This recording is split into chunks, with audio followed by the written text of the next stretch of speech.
Hey everyone, and welcome to What Did I Miss?, where today I'll be discussing the 4th episode of the 5th and final season of Star Trek Discovery, titled Face the Strange. This episode used a plot device that many series tend to use in their final seasons, which is to give fans a greatest hit style storyline in which characters and events from the show's past are brought back and visited again. For a show like Discovery that has probably used time travel more than any other entry in the Star Trek catalog, it makes sense that this is how this episode's adventure came about. Besides getting a few surprise cameos from actors who are no longer on the show, this bottle episode also gave Burnham a chance to find a connection with her new first officer and gave him a new perspective as well. But before I get into my breakdown and review, please remember to hit that like button to help support the channel. These videos do not get a lot of views, so I really appreciate any support since I basically do these for free now. Okay, so first I will start with my review. There are time codes below if you just want to skip to the Easter eggs. But overall, I thought that this was a fun episode, but the mechanics of the story did have some issues. As I mentioned in my intro, I know that many shows in their final seasons will have a greatest hit style episode. It is weird though that Discovery did this, since they did not know this was last season when they first filmed it. I wouldn't be surprised if this episode was actually filmed after the season was canceled and that this was part of the reshoots. One thing that I did think was weird was that Doug Jones, who plays Saru, was not in this episode at all. I don't even think he's credited. In one part, we hear that he is part of an away team, and then I think we see him like running in a hallway or something, and we also hear him on the intercom at one point, but it's from dialogue that's from an episode that already aired, so it isn't even new dialogue. So the fact that he wasn't a part of this episode is just weird, because when a show films, 9 out of 10 times, it's in blocks. So you like start filming 1 month, and then 3 months later, you're done, and you don't have any breaks in between. So the fact that he was not available for just one episode is really weird. It makes more sense that he may have not been available for the reshoots, so he could not be available for this episode. And like I said, it's very common for a series to do this in their final season, to give fans kind of a love letter to them and say, you know, these are all the events that we know that you guys love so much, so here we're going to visit them again. So I wouldn't be surprised if after the season's over and we know when this was produced. I looked for production notes on this. I couldn't find any, but I wouldn't be surprised if this episode was filmed during the reshoots, because it really did feel like a good wrap-up episode and very much felt like it was a part of the final season. I also thought it was cool to go back to different time periods from the show's history, and because of how the time travel worked in this episode, their actions did not affect anything else. Although there may be one caveat to that, and I'm going to talk about that in a second. But I thought that was cool. You know, they didn't go back and change history. I hate when shows do that down the line and they say this thing that happened in the first or second season, it's now this now, and we're just changing it because it fits our current storyline. I really don't like when shows do that. So I'm glad that Discovery chose not to do that. Although there may be, like I said, a caveat to that, because I did like how they referenced the events in the Calypso short trek that I'm going to talk more about in my Easter eggs breakdown. Because in this episode, Zora stated that the future that we saw was caused by the Breen acquiring the progenitor's technology. Does this mean that the future in Calypso does not exist if the Discovery succeeds this season?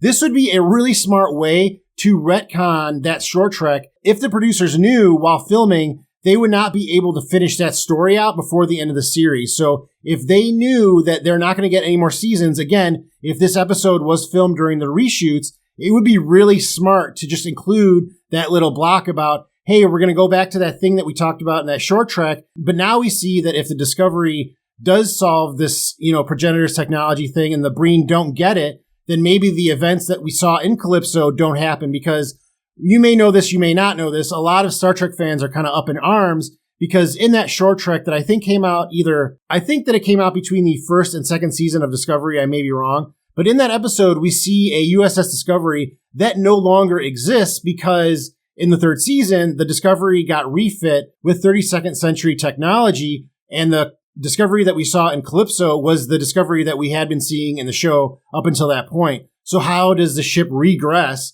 What happened there? So a lot of Star Trek fans are kind of wondering if they're ever going to reference it. Maybe this is the way for the show's producers to kind of get out of that. Like, just write this little thing in this episode, and now we know that if Burnham and Rayner and everybody else solve this riddle and are able to get to the technology before Locke and Maul are, maybe what we see in Calypso never happens. I think that would be pretty smart. But again, that would be one way that we change something that happened already.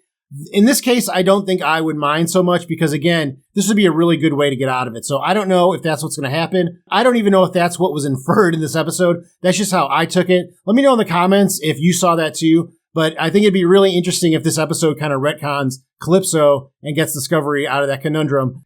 I also think it's funny that it seems now that every season of Star Trek, no matter which series, has to have at least one episode that involves time travel. I think every season of Picard may have somehow involved some aspect of time travel. I know that Strange New Worlds has used time travel in their first 2 seasons, Lower Decks, and I don't know, did Prodigy use time travel? I think they did, actually. It just seems that now, like, every season of Star Trek has to have at least one time travel episode. I challenge Paramount and Star Trek right now to do one season with no time travel. Just one season without a time travel episode. I think that would be kind of cool because it seems like they're kind of using that plot device a lot. Strange New Worlds did a lot, I know, in their second season. So maybe the time travel episodes, maybe just one season without one. That's all I'm saying. But going back to Zora, this kind of brings me to my issue with this episode. At around the 20-minute mark, Zora explains that the Discovery crew took too long to figure out how to save Burnham and Raynor, which is why the Breen were able to destroy Starfleet headquarters. At that moment, why didn't Burnham and or Raynor ask Zora how they were able to save them? Like, am I the only one that thought that when that moment happened? Because I literally blurted out the words, why don't you just ask Zora how they saved you?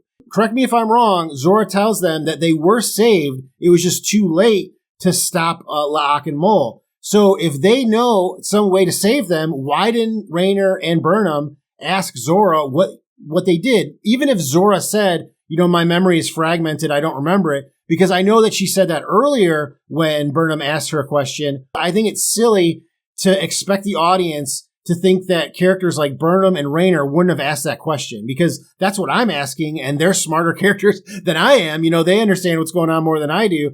I understand that it's kind of asking the same type of question as why the Fellowship didn't just take the Eagles to Mordor, but to me, it's still an issue. I feel like this is the kind of writing that has plagued Discovery over the years, and it loses a lot of fans because, all in all, this isn't a bad episode, but that's just lazy writing. To expect the audience not to think that Burnham and Raynor, maybe at the same time, I mean, it would have made more sense to me if at the same time they blurted out, how did they save us? Like that would have made a lot of sense to me, but they just gloss over it completely, expect the characters not to ask that question, and we just move on. And I just thought that was bad. They could have just asked the question and Zora could have said, that's part of my fragmented memory that I don't remember or whatever. I know that that's convenient as well, and it's not great, but it's better than just having the audience expect the characters not to ask that question. I think that was very lazy and really kind of took me out of the episode for a second of what was a very fun episode. But back to things that I liked about the episode.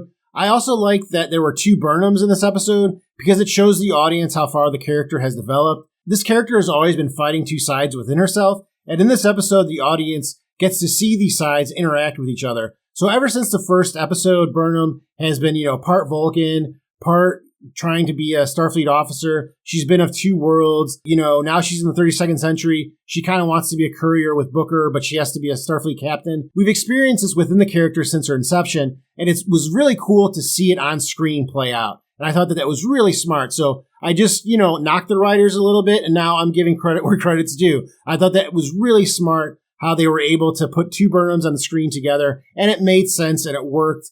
And I think Sonequa Martin Green did a good job as playing 2 distinctly different types of the same character. That is more difficult than it looks like, and I thought she did a really good job with it. So that was definitely one of my favorite parts of the episode.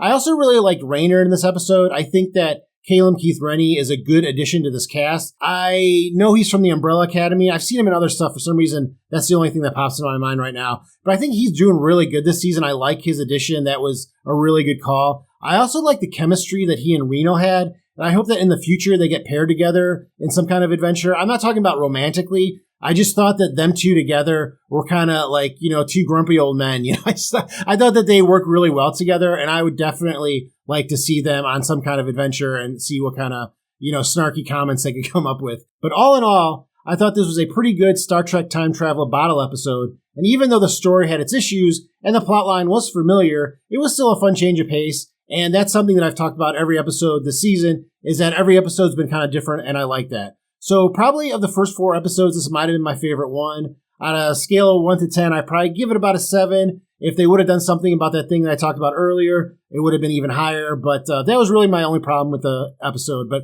let me know in the comments, what did you think of this episode? Do you agree with me, or did you like it more than I did? Let me know in the comments below. So now let's break down the Easter eggs that I saw in this episode, of which there were quite a few. So first of all, the title of this episode, Face the Strange, is a reference to a lyric in the David Bowie song Changes, a song that could be interpreted as being about artistic reinvention, and in this episode, Burnham, Raynor, and Stamets must face all of the different changes that the Discovery has gone through in its 4 prior seasons. As I stated in my review, the premise of having crew members travel through time to visit past events in their show's history is not a new one, and in fact, Star Trek Voyager used a very similar storyline in the episode Shattered. In that episode, the captain and first officer of the Voyager are the ones affected by a temporal distortion, much like the characters in this episode of Discovery, and Shattered was also released during Voyager's final season. When the episode begins, we see La'ak and Mol meet with a smuggler who is an Anari. This alien species was first seen in the Voyager episode Nightingale, also from that show's last season. The first moment in time that Burnham and Raynor travel to is when the USS Discovery traveled to the 32nd century. This event occurred at the very end of the Season 2 finale, Such Sweet Sorrow, and led into the Season 3 premiere episode, That Hope Is in You.